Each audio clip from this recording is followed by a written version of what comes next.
Albania. It belongs to one of the least visited countries in Europe. But while most countries are closing the doors to international travel, Albania's arms are wide open. What will it be like? Let's find out. I'm Lex Universe and this is Albania, the forgotten gem in the Balkans. They don't understand you, and you don't understand them because Albanian language is like... Hello Internet, welcome to Lex Universe. So I guess you want to travel to Albania, otherwise you wouldn't be watching this video, right? Or if you belong to one of these 0.0000005% of you who watch me for me, then thank you very much. So what we're talking about today are travel tips for the first time visitors to Albania. Everything that I will be saying here will be based on my own experiences in Albania. It will be basically all the things that I wish I knew before I traveled there. So if that's what you're also interested in, then let's go for it.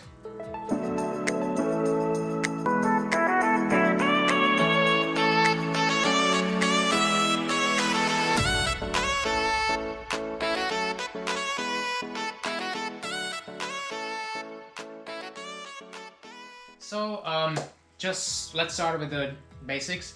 Albania is located on in the Balkans, just north of Greece, in case you didn't know that.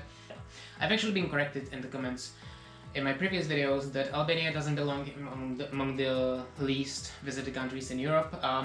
So I guess maybe based on the raw data it doesn't, it's somewhere in the middle, which is not still top 5, but okay, I admit it.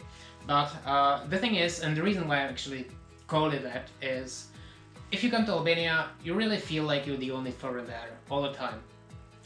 The tourist industry is not as developed there. I wanted to use the word primitive, but I guess I would get a lot of hate for that, so just pretend that I never said anything. So that's all I wanted to say. If you come there, believe me, you will really have this feeling that you are the only foreigner in the whole town, city, mountain, beach, whatever.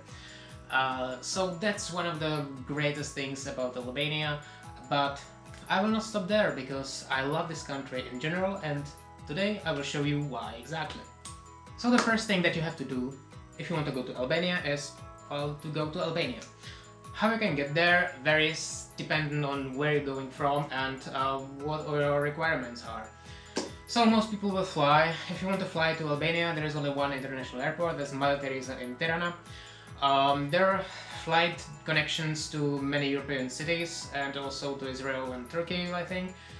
So if you want to fly, you will arrive in the Tirana airport. If you want to go to the city center there are direct shuttle buses or minibuses that will take you there for 400 lek. The travel takes about 40 minutes.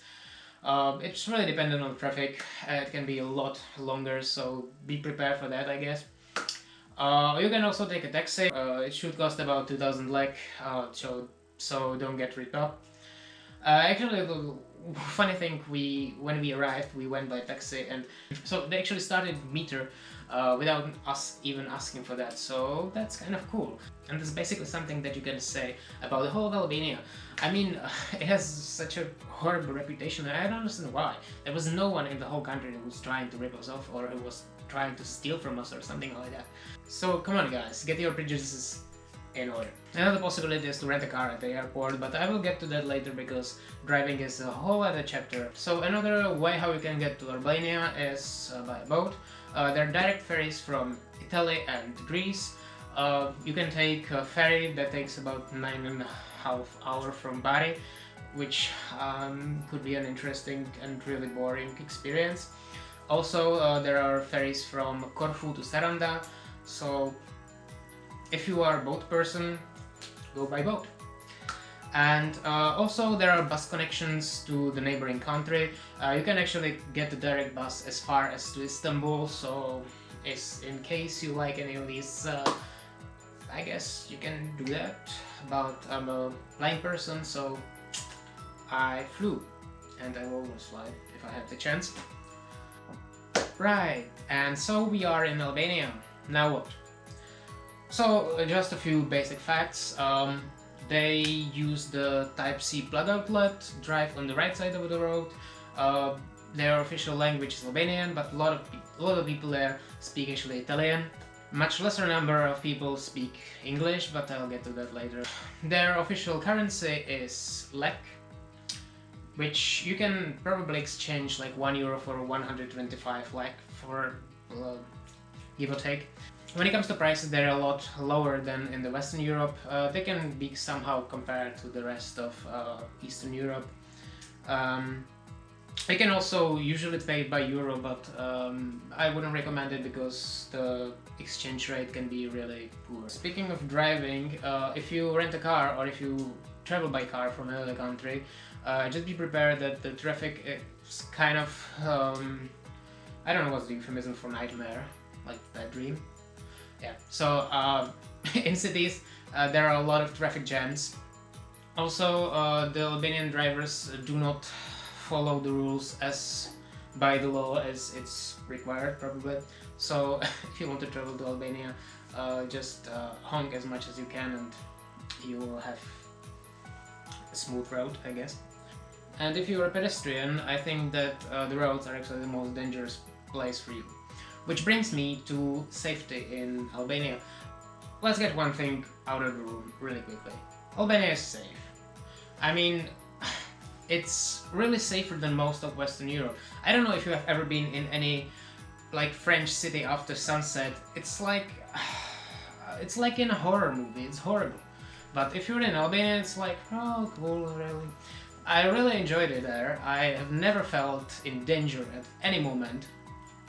And it's really cool. And also, when it comes to that, the city is actually surprisingly clean. And when I say surprisingly, I will get another portion of hate, right? Yeah, but really, I have to say that Albania really positively surprised me. So if you are thinking that you don't want to go to Albania because you will not feel safe there, then buckle up. It's really, really safe. And also, one funny thing, actually the police in Albania is forbidden to harass tourists. So first of all, you will not have problems with police, and also nobody will really want any bribe from you, which, I mean, if you travel from the Western Europe somewhere else, it's usually the case, so good job. Right, so if you're not brave enough to rent a car in Albania, you will have to rely on public transportation. And that's one of the downsides of the country. It sucks. First of all, there are some trains. I really don't recommend you to use a train. I mean, in any way, using a train in the Balkans is something that you will have to spend a lot of time on, because they drive really slowly and they will not usually get you even nearby to the place where you want to go, because the rail network is really poor. Probably the only train connection that may make sense is between Durrës and Shkodër, but on the other hand, it takes really like 4 times longer than by bus. So, I mean, well, suit yourself. It's your problem. So, saying that, most of the public transportation that you will take in Albania will be either bus or this Albanian minibus called furgon.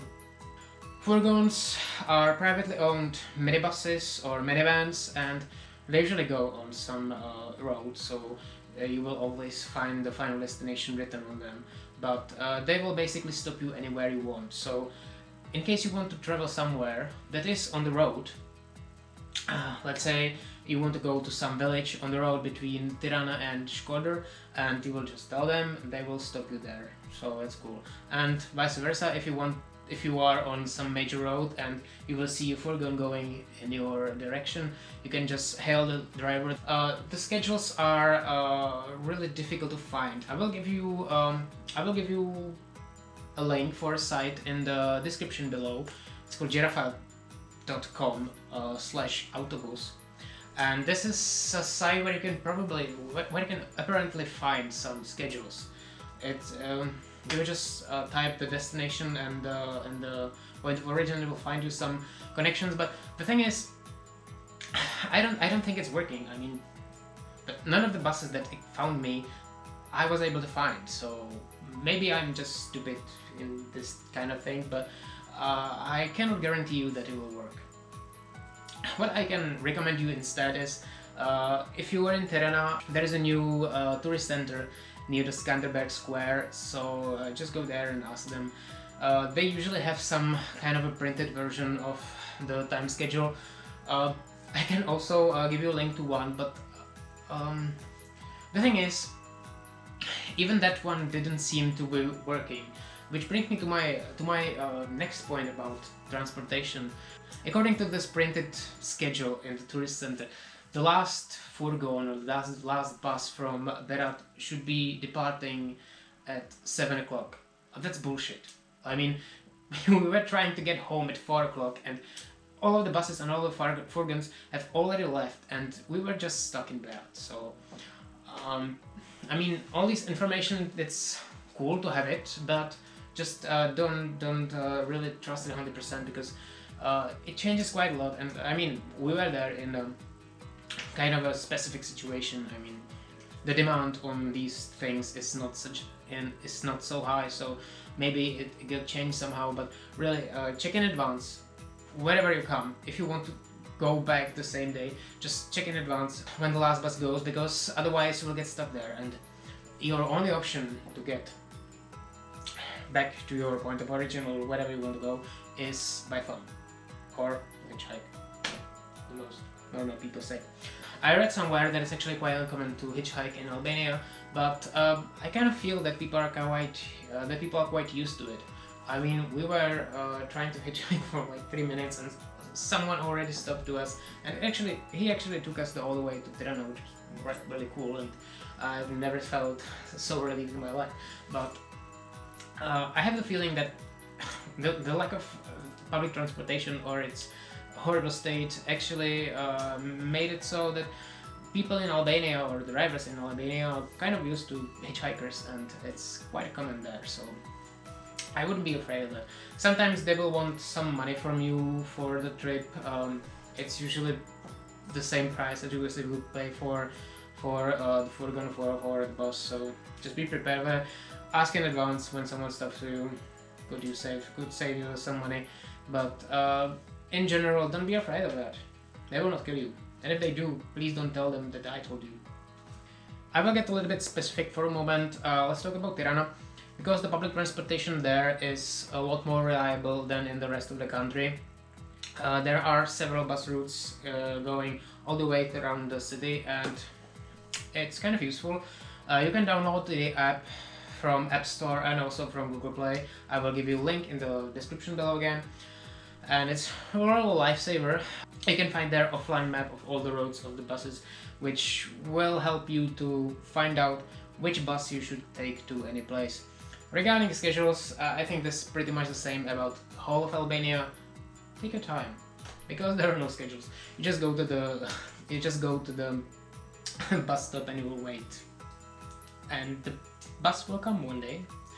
No, really, the buses in Tirana go every several minutes, so it's quite frequent. You will not wait too long.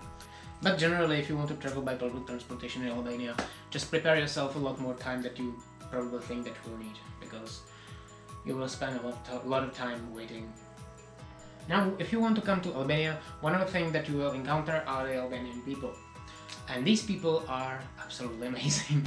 I mean, I've visited a lot of countries in Europe and around the world, and I don't think I've ever found so helpful people like in Albania. I mean, they don't understand you, and you don't understand them, because Albanian language is like... But they will try their best to speak at least in English with you, or in Italian, or in my case, Spanish with Italian accent. And you will always understand each other somehow, and you still have like 4 limbs, so you can, show, point, whatever. But they are very helpful. I mean, everyone that we encountered, and we needed a lot of help, believe me. A lot of these people really helped us out, and it was really amazing. I really loved it.